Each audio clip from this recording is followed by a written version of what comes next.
যোগীন্দ্রনাথ সরকারের লেখা কবিতা মজার মুলুক।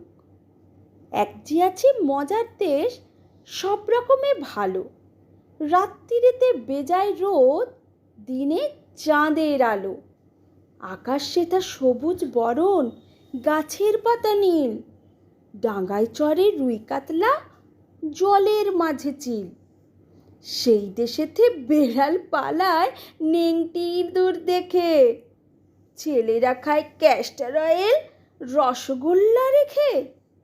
মন্ডা মিঠাই তিতো সেথা, ওষুধ লাগে ভালো। অন্ধকারটা সাদা দেখায়, সাদা জিনিস কালো। ছেলেরা সব খেলা ফেলে বই নিয়ে বসে পড়ে। মুখে লাগাম দিয়ে ঘোড়া লোকে পিঠে চড়ে। ঘুড়ি হাতে বাঁশে লাটায় উড়তে থাকে ছেলে।